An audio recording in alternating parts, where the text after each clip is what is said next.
Welcome to the Asset Management Mastery Podcast. Your hosts, Gary Lipsky and Kyle Mitchell, have more than 50 years of combined experience in operations and management and more than 25 years of real estate investing experience. This show focuses on educating syndicators and apartment owners on how to build systems and manage their properties more efficiently to become a best-in-class operator. 100% straight talk. Let's jump in.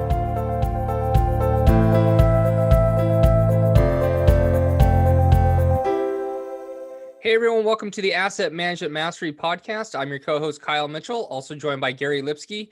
This podcast is focused on educating operators, building better systems, and becoming a best-in-class operator. Also be sure to check out our Facebook group, Asset Management Mastery. All right, today on the show we have Omar Hernandez. How you doing, Omar? Pretty good, Kyle. Awesome. Well, we appreciate you coming on. If you can start by telling the listeners a little bit more about yourself and what you currently do. Thanks, Kyle. My name is Omar Hernandez, and I am with the Garzella Group, and we are an insurance brokerage firm out of Scottsdale, Arizona. We primarily focus on commercial real estate across the nation, and we deal with many syndicates, and we partner with a lot of local banks to, again, bring coverage to those investors that need it when they're purchasing. Well, welcome, Omar. Let's talk about the known and unknown impact of the Texas freeze of 2021.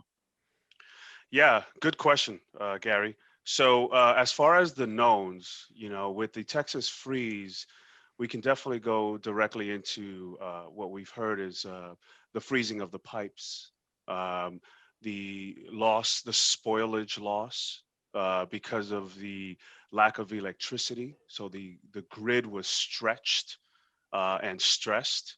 We also can speak of the displacement of tenants. Maybe they have had to be removed. There are certain instances where they had to be moved into a hotel or to be able to work on the apartment or moved into another unit. So those are the knowns. But when you get into the unknowns, we're talking about microbial mold. We're talking about, again, the extra expenses that costs you, the investor, for having to put them into a hotel. And the stress levels of actually having to navigate with adjusters to try to get these repairs done quickly and effectively to lessen the time of displacement for your tenants. And how long does the process take? So someone puts in a claim. Obviously, they need to get inspected, and inspectors are overwhelmed. From the time it happens to getting a payment, what kind of a time period is that? So it can vary. It can vary depending on how quickly you can get estimates in. Also the capacity, right? Under the circumstances of Texas, let's put that into perspective. McLaren's is one of the biggest global adjustment companies, and they're stretched, because of the magnitude of the losses. So that within itself will add lead time. So as of right now, you're looking at maybe 6-8 weeks to be able to get funds and close deal, if not more, depending on the circumstances. But it is definitely stretched out more so than we have normally had in the past. And to put a number on this, how big of, we're obviously billions of dollars, but just how big are the amount of claims on insurance? So initially, the claims were estimated between 30 and 50 billion.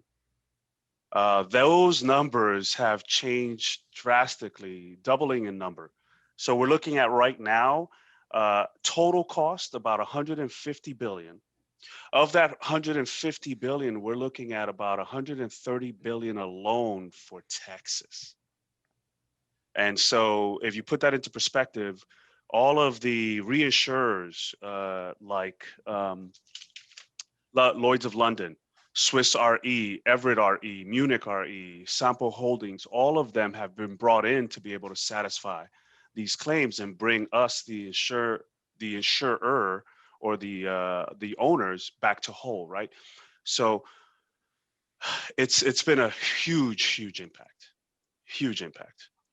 And on COVID, on top of that, so obviously exacerbated issues as far as shortage of materials, maybe lack of labor. Yeah, Uh, yeah, so absolutely. GC availability, specialized availability to control and possibly navigate the microbial concerns, right? Uh, COVID protocols, being in a space with a family, having to be masked up, or do they have to be removed for you to go in? So it definitely hasn't made it easier on operators and also our GC partners that we utilize and rely on to be able to turn units around. so let's talk about the impact and this will have on insurance for multifamily properties in Texas in the future. How much are rates going to go up, and what would you do as the insurer to help guide them? So with that, it's tough to say, and I want to be transparent with the audience, because when you have reinsurers involved and spending the money, and to put into perspective real quick, this is already on path to be more costly than Harvey in 2017. To put into perspective, and so what that's going to do is that's going to increase the rates to insure for insurance across the United States, not just Texas. But for Texas, what we're seeing is that carriers are pulling out.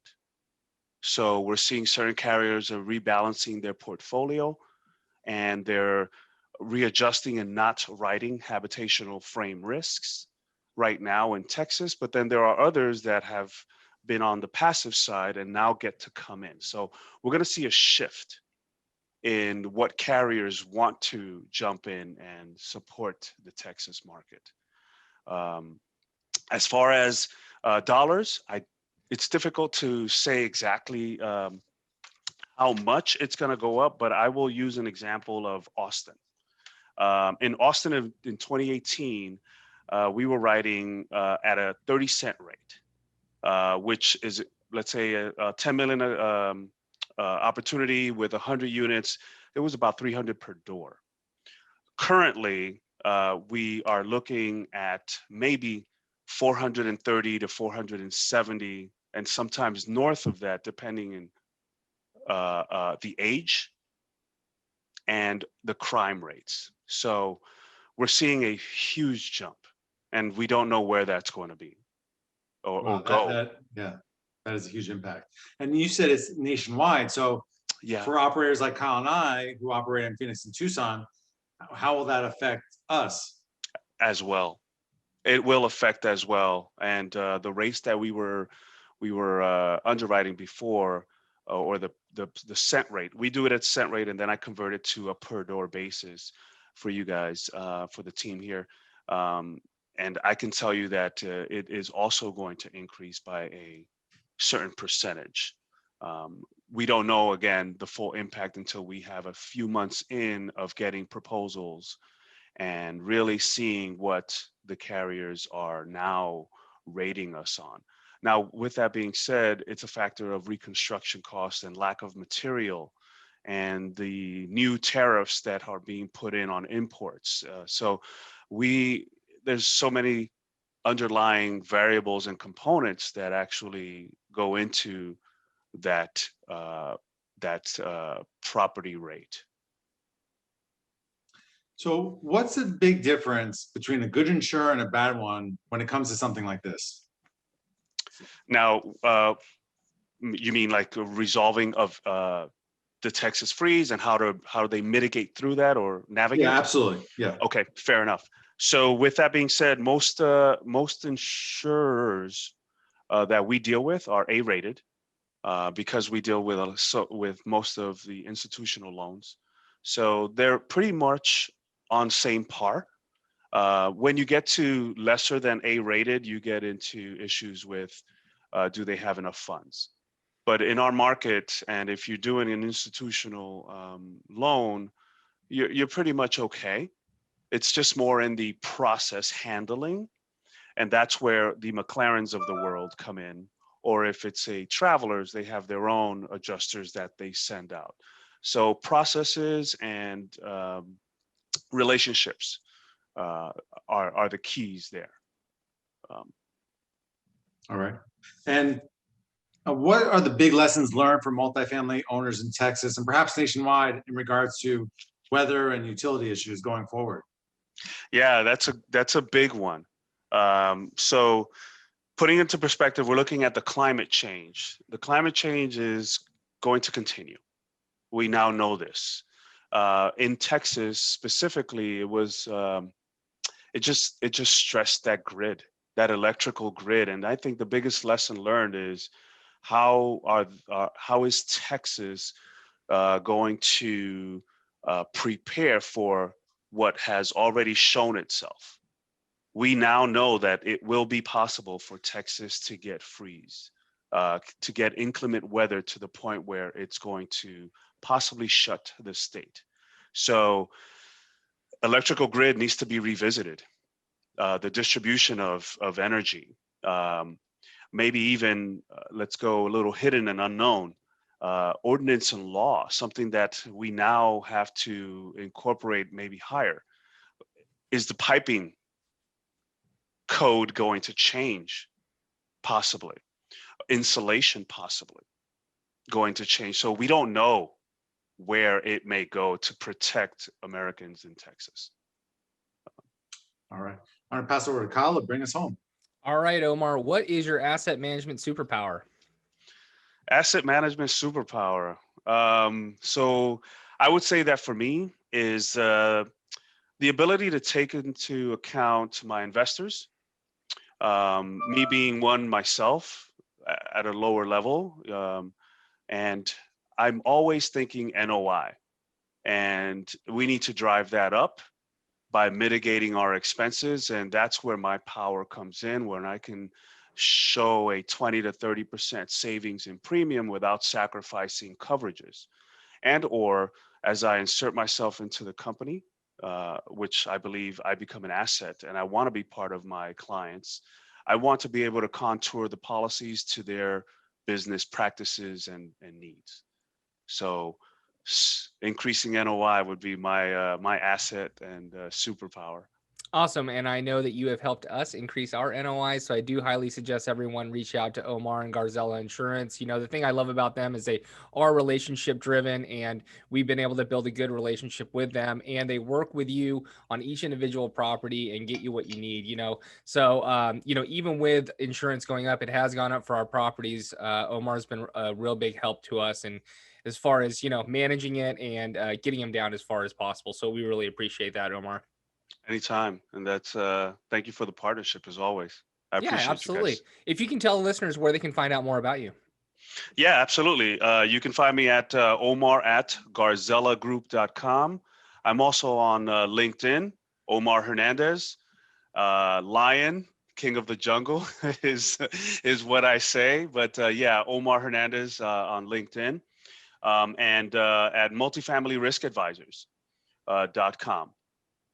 Perfect. And everyone listening in, if you like this episode, please head over to iTunes, give us a like, subscribe, and review so we continue to grow the podcast. And we will talk to everyone next week. Thank you.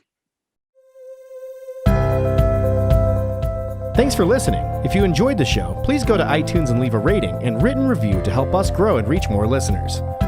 You can also go to the Asset Management Mastery Group on Facebook so you can reach Kyle and Gary and ask your questions that you want them to answer on the show. Subscribe too so you can get the latest episodes. Lastly, to stay updated, go to assetmanagementmastery.com and sign up for the newsletter. If you're interested in partnering with Gary and Kyle, sign up on the contact page so you can talk to them directly. Thanks again for joining us. Be sure to tune in again next week for another episode.